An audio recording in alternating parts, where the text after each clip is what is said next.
ಎಲ್ಲರಿಗೂ ಆತ್ಮೀಯ ವಂದನೆ. ಜೀವನದಲ್ಲಿ ಹಣ, ಆಸ್ತಿ, ಖ್ಯಾತಿ ಎಲ್ಲವೂ ಕ್ಷಣಿಕ.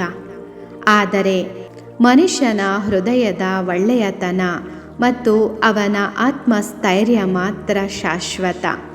ಇಂದು ನಾನು ಹೇಳಲಿರುವ ಕತೆ ಒಂದು ಚಿಕ್ಕ ಹಳ್ಳಿಯಲ್ಲಿ ಬದುಕುತ್ತಿದ್ದ ಸಾಮಾನ್ಯ ಅಂಗಡಿಗಾರ ವಿಷ್ಣುವಿನ ಬಗ್ಗೆ. ಹಸಿರಿನ ಬೆಟ್ಟಗಳ ಮಧ್ಯೆ ಇರುವ ಒಂದು ಹಳ್ಳಿ.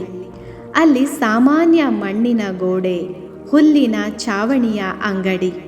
ಆ ಅಂಗಡಿಯ ಮಾಲೀಕ ವಿಷ್ಣು. ಅವನು ಕೇವಲ ಅಂಗಡಿಕಾರನಲ್ಲ, ಹಳ್ಳಿಯ ಪ್ರತಿಯೊಬ್ಬರ ಬದುಕಿಗೆ ಆಶ್ರಯ. ಮಕ್ಕಳು ಬಂದರೆ ಉಚಿತವಾಗಿ ಒಂದು ಸಕ್ಕರೆ ಮಿಠಾಯಿ ಕೊಡುವವರು.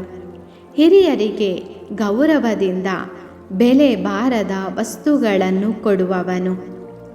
ಒಂದು ವರ್ಷ ಹಳ್ಳಿಗೆ ಭೀಕರ ಬರ. ಹೊಲಗಳು ಬರಡಾಗಿದವು, ಬಾವಿಗಳು ಒಣಗಿದವು. ಜನರು ಹಸಿವಿನಿಂದ ನರಳಿದರು.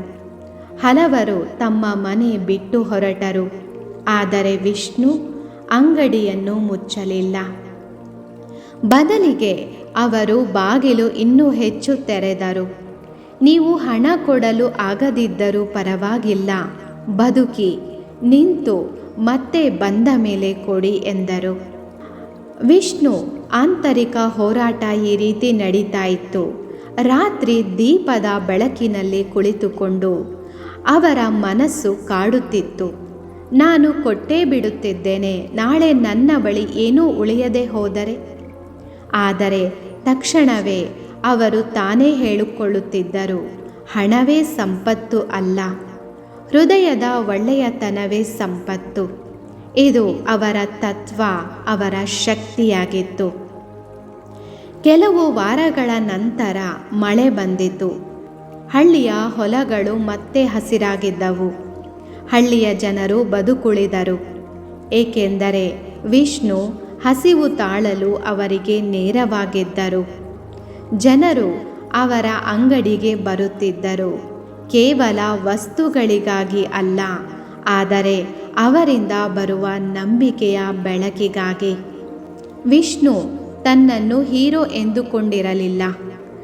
ಅವರು ಕೇವಲ ಹೀಗೆ ನಂಬಿದ್ದರು, ಸ್ಥೈರ್ಯ ಎಂದರೆ ಕಷ್ಟ ಎದುರಿಸುವ ಧೈರ್ಯ. ಭರವಸೆ ಎಂದರೆ ಇತರರಿಗೆ ನಗು ಕೊಡುವ ಶಕ್ತಿ. ನಾವೆಷ್ಟು ದೊಡ್ಡ ಮನೆ ಕಟ್ಟಿದರೂ ಅದೊಂದು ದಿನ ಕುಸಿಯಬಹುದು. ಆದರೆ ಒಳ್ಳೆಯತನದಿಂದ ಕಟ್ಟಿದ ಹೃದಯದ ಮನೆ ಎಂದಿಗೂ ಕುಸಿಯುವುದಿಲ್ಲ. ಈ ಕತೆ ನಮ್ಮೆಲ್ಲರಿಗೂ ಒಂದು ದಾರಿ ತೋರಿಸುತ್ತದೆ. ನಾವು ಎಷ್ಟೇ ಸಣ್ಣವರಾಗಿದ್ದರೂ ನಮ್ಮ ಸಣ್ಣ ಸಣ್ಣ ಕೃತ್ಯಗಳು ಇತರರಿಗೆ ದೊಡ್ಡ ಆಕಾಶ ಕಿರಣವಾಗಬಹುದು. ಆದ್ದರಿಂದ ನಾವೆಲ್ಲರೂ ನಮ್ಮ ಬದುಕಿನಲ್ಲಿ ವಿಷ್ಣು ಆಗೋಣ. ಕೇವಲ ಹಣದಿಂದಲ್ಲ, ನಮ್ಮ ಮನುಷ್ಯತ್ವದಿಂದ ಜನರನ್ನು ಗೆಲ್ಲೋಣ. ಜೀವನದಲ್ಲಿ ನಾವು ಎಲ್ಲರೂ ಯಶಸ್ಸನ್ನು ಬಯಸುತ್ತೇವೆ. ಆದರೆ ಯಶಸ್ಸಿನ ಮೂಲವೇನು? ಅದು ವಿದ್ಯೆನಾ? ಅದು ಹಣನಾ? ಅಥವಾ ಅದು ಬುದ್ಧಿಶಕ್ತಿನಾ? ಇಲ್ಲ, ಅದರ ನಿಜವಾದ ಮೂಲ ಆತ್ಮವಿಶ್ವಾಸ. ಆತ್ಮವಿಶ್ವಾಸವಿಲ್ಲದೆ ದೊಡ್ಡ ಪ್ರತಿಭೆಯು ವ್ಯರ್ಥ. ಆದರೆ ಆತ್ಮವಿಶ್ವಾಸ ಇದ್ದರೆ ಸಾಮಾನ್ಯ ವ್ಯಕ್ತಿಯು ಅಸಾಮಾನ್ಯ ಸಾಧನೆ ಮಾಡಬಹುದು. ಆತ್ಮವಿಶ್ವಾಸವೆಂದರೆ ನಾನು ಮಾಡಬಹುದು ಎನ್ನುವ ನಂಬಿಕೆ. ಇದು ಅಹಂಕಾರವಲ್ಲ, ಇದು ನಿಜವಾದ ಶಕ್ತಿ. ಆತ್ಮವಿಶ್ವಾಸವು ಕತ್ತಲೆಯಲ್ಲಿ ಬೆಳಕಿನಂತೆ, ಅಲ್ಲಿ ದಾರಿ ತೋರಿಸುತ್ತದೆ. ಮತ್ತು ಆತ್ಮವಿಶ್ವಾಸದ ಕೊರತೆ ಏಕೆ?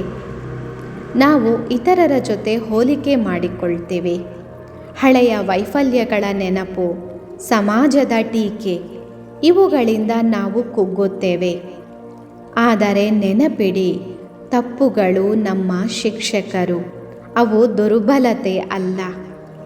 ಉದಾಹರಣೆಗೆ ಅಬ್ದುಲ್ ಕಲಾಂ ಅವರು ಬಡ ಕುಟುಂಬದಲ್ಲಿ ಹುಟ್ಟಿದರು. ತನ್ನ ಕನಸುಗಳ ಮೇಲೆ ನಂಬಿಕೆ ಇಟ್ಟು ಮಿಸೈಲ್ ಮ್ಯಾನ್ ಹಾಗೂ ರಾಷ್ಟ್ರಪತಿಯಾದರು.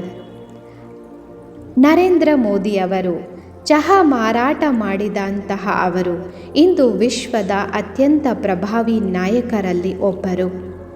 ಹೆಲೆನ್ ಕೆಲ್ಲರ್ ಕಿವಿ ಕಣ್ಣು ಇಲ್ಲದಿದ್ದರೂ ತನ್ನ ಆತ್ಮವಿಶ್ವಾಸದಿಂದ ವಿಶ್ವದ ಪ್ರೇರಣೆಯಾಗಿದ್ದರು. ನಾವು ನಮ್ಮ ಆತ್ಮವಿಶ್ವಾಸವನ್ನು ಬೆಳೆಸಿಕೊಳ್ಳುವುದಕ್ಕೆ ಕೆಲವು ಮಾರ್ಗಗಳಿವೆ. ಅದಕ್ಕಾಗಿ ನಾವು ಪ್ರತಿನಿತ್ಯ ಪಾಸಿಟಿವ್ ಥಿಂಕಿಂಗನ್ನು ಮಾಡಬೇಕು. ಅಂದರೆ ಧನಾತ್ಮಕ ಚಿಂತನೆ ಹಾಗೂ ನಮ್ಮ ಗುರಿ ಸ್ಪಷ್ಟವಾಗಿ ಇರಲಿ.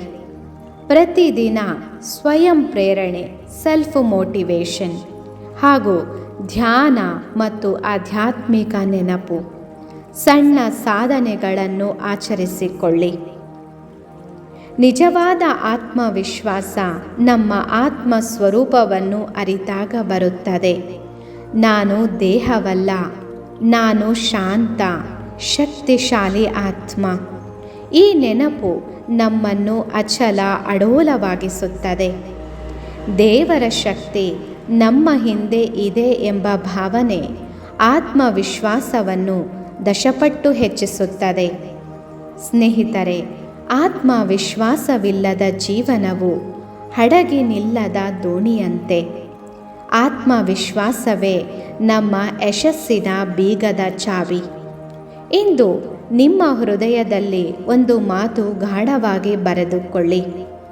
ನಾನು ಮಾಡಬಹುದು, ನಾನು ಯಶಸ್ವಿಯಾಗಬಹುದು, ನನ್ನಲ್ಲಿದೆ ಆ ಶಕ್ತಿ. ಸ್ನೇಹಿತರೆ, ಈ ಭಾಷಣ ನಿಮ್ಮ ಮನಸ್ಸಿಗೆ ಧೈರ್ಯ, ನಂಬಿಕೆ ಮತ್ತು ಪ್ರೇರಣೆಯನ್ನು ನೀಡುತ್ತದೆ. ಈ ವಿಡಿಯೋ ನಿಮಗೆ ಇಷ್ಟವಾದರೆ ಲೈಕ್, ಶೇರ್, ಕಾಮೆಂಟ್ ಮಾಡಿ. ಇನ್ನಷ್ಟು ಪ್ರೇರಣಾದಾಯಕ ಭಾಷಣಗಳಿಗಾಗಿ ನಮ್ಮ ಚಾನಲನ್ನು ಸಬ್ಸ್ಕ್ರೈಬ್ ಮಾಡಿ. ನಮಸ್ತೆ.